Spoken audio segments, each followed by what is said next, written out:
গত দুই পর্বে আমরা HTML টেবিলের বেসিক স্ট্রাকচার এবং টেবিলের রো স্প্যান, কল স্প্যান নিয়ে আলোচনা করেছিলাম। এ পর্বে আমরা টেবিলের বর্ডার কিভাবে স্টাইলিং করতে হয় এই বিষয়ে আলোচনা করব। গত দুই পর্বের লিংক আমি ভিডিওর ডেসক্রিপশনে দিয়ে দিব অথবা এখানে পপ আপ ডান দিকে পপ আপ হিসেবে দিয়ে দিব। এখন এই টেবিলটিতে আপনি একজন রিসার্চার হিসেবে আমাজনে এক্সপেডিশন করার পর যে আবিষ্কারগুলো করেছেন সেগুলো এখানে দিয়েছেন। কিন্তু টেবিলের বর্ডার গুলো আমি বলেছিলাম এরকম ডবল লাইন, এটা হলো ডিফল্ট বর্ডার স্টাইল। আমি বলেছিলাম যে এটা পরবর্তীতে সিঙ্গেল বর্ডার কিভাবে করা যায় সেটি দেখাবো। আজকে এটা দেখা যাক।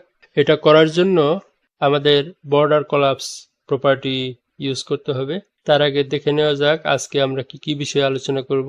আজকে আমরা আলোচনা করব টেবিলের বর্ডার, টেবিল হেডারের বর্ডার, টিডি ট্যাগের বর্ডার নিয়ে কিভাবে কাজ করা যায় এবং কাস্টমাইজ করা যায়, এবং আমি border collapse, background colour, border radius, border style, border colour এই সমস্ত প্রপার্টিগুলো নিয়ে আলোচনা করব। এখন এই টেবিলের বর্ডার কলাপস করার জন্য HTML এর স্টাইল প্রপার্টি ইউজ করতে হবে।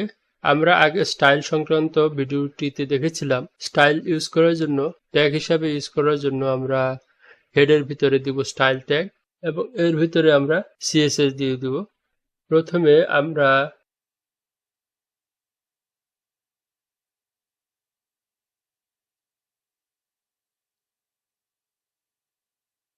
দেখলাম বর্ডার কলাপস কিভাবে করা যায়। আমি যদি টেবিল ট্যাগে বর্ডার কলাপস প্রপার্টির ভ্যালু যদি কলাপস দেই তাহলে টেবিলের বর্ডার এখানে কলাপস হয়ে গেল। এখানে টেবিল দেওয়ার অর্থ হলো আমি এই ট্যাগটিকে কাস্টমাইজ করব CSS এর মাধ্যমে, এবং এই প্রপার্টি বর্ডার কলাপস এই প্রপার্টিকে কাস্টমাইজ করব, এবং এটা হলো ভ্যালু। টেবিলের বর্ডার ইকুয়ালস 1 দেওয়াতে কিন্তু আমাদের টেবিলের বর্ডারটি এসেছে। আমরা যদি টেবিলের বর্ডার 1 ভ্যালু এটি যদি মুছে দেই, সেট লোড, আমার বর্ডার কিন্তু চলে যাচ্ছে।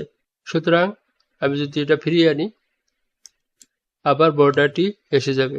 এর বর্ডার দেওয়ার কিন্তু আরেকটি পদ্ধতি আছে। আমি বর্ডার ইকুয়ালস 1 এটি মুছে দিলাম, এখন CSS এর মাধ্যমে দিব। এখন উইডথ দেওয়ার পরেও কিন্তু বর্ডারটি আসেনি। তাহলে আর কি করতে হবে? বর্ডার স্টাইল দেওয়া যাক। সরি, আমার এখানে বর্ডার স্টাইল কিন্তু টেবিলের ক্ষেত্রে হবে না। বর্ডার স্টাইল হবে TH ট্যাগের ক্ষেত্রে, হেডিং এর ক্ষেত্রে দিতে পারি।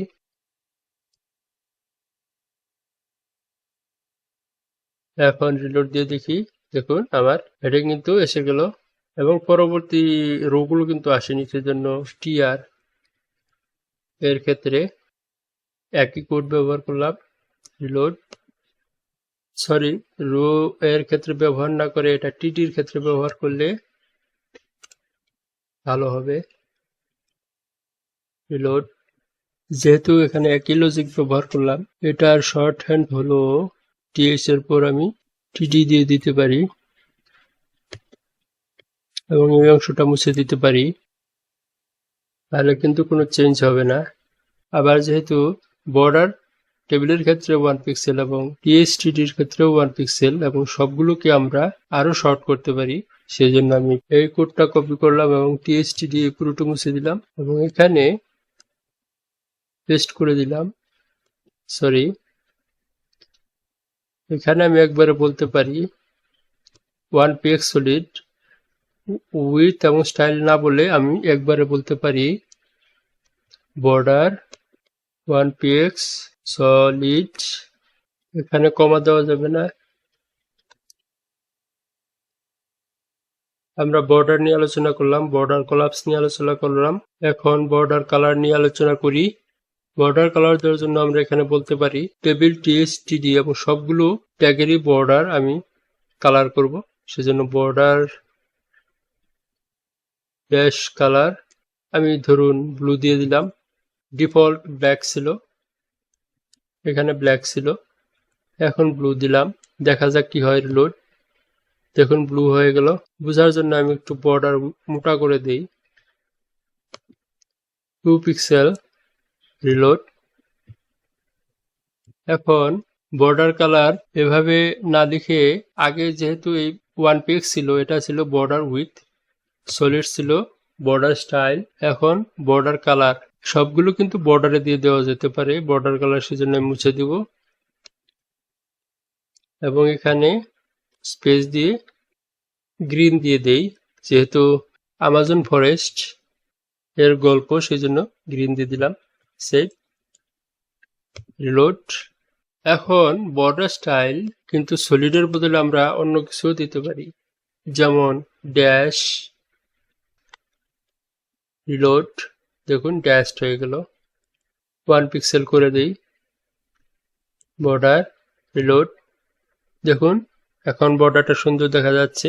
এরপর ব্যাকগ্রাউন্ড কালার নিয়ে আলোচনা করি। এখানে যদি আমি বলি background colour green, yellow, save, reload. Background colour change হয়ে গেল। সবশেষ আমরা বর্ডার রেডিয়াস নিয়ে একটু কথা বলি। বর্ডার রেডিয়াস এর অর্থ হলো বর্ডারটি চৌকোনা না হয়ে একটু কার্ভড হবে, সেজন্য এখানে দেব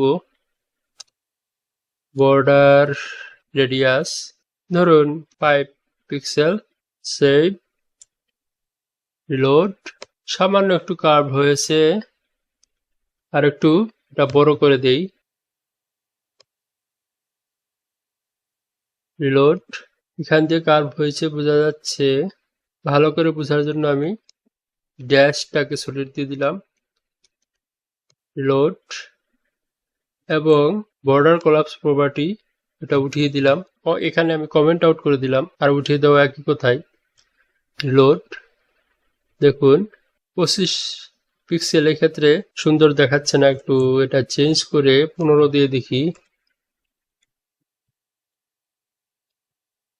অনেকটা ঠিক হয়েছে।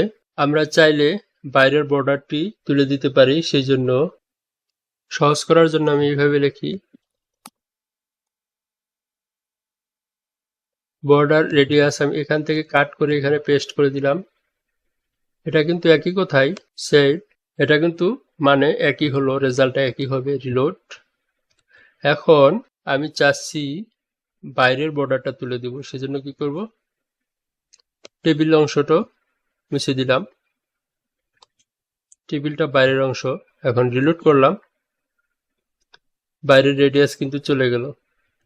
আমরা যদি আরো মডিফাই করতে চাই, বর্ডার শুধু টিএইচ এবং টিটির জন্য দিব, সেজন্য বর্ডার 1 পিক্স সলিড গ্রিন এটা কাট করে এখানে পেস্ট করে দিলাম। সেভ, দেখা যাক কি হয়, রিলোড।